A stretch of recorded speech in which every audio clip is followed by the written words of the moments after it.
مسیب یه جای پلوی کربلاست، 4 فرسخه کربلاست. ایرانی میمده یه فلاح سنی بنا میکنه مسخرش کردن، خیلی دلش میشکنه. پیاده میمده دلش میشکنه و میگه من میرم شکایت تو رو به علی بن ابی طالب میکنم.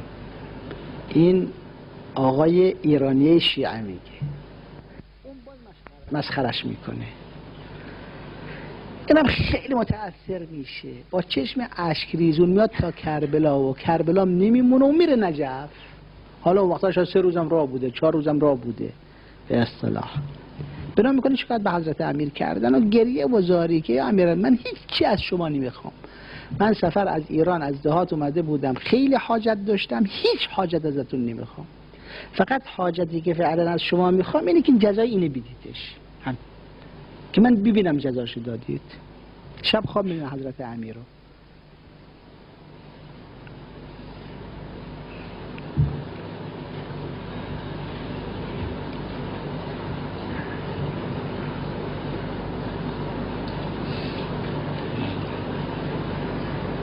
حضرت بهش میگن ما چیزایی نمیتونیم.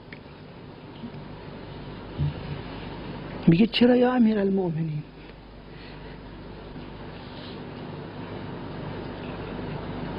میگن چون این بر ما حق داره. این شخص میگه چه حقی بر شما داره؟ این ضد شماست.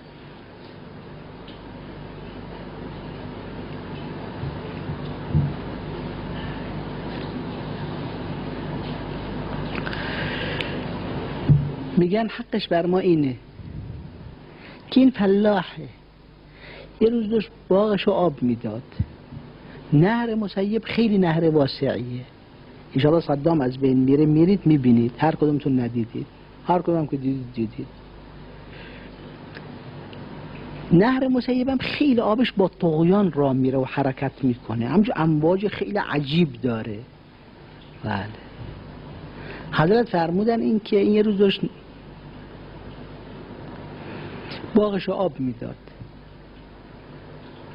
چشمش افتاد به آب،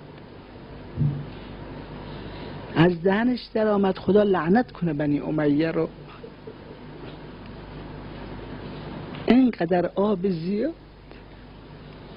به امام حسین ندادن و چند قطره اشک ریخت. ما به خاطر اون اشکاش نمیتونیم جزا بهش بدیم. بیدار شد از خواب، و خوب زیارت کرد و اینا و برگشت. اتفاقا وقتی برمیگشت از همین راه برمیگشت، چون راه همین بود، راه مسیب تا الان هم راه همونه. باز دید فلاحه وایساده، فلاحه شناختش، مثل که ترکیز کرده بود درش، گفت دیده علی کاری نکرد؟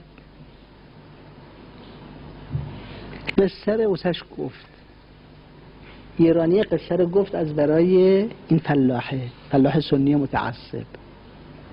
فلاحه اینه که شنید گفت راست میگی علی همچی گفت؟ گفت راست میگم من.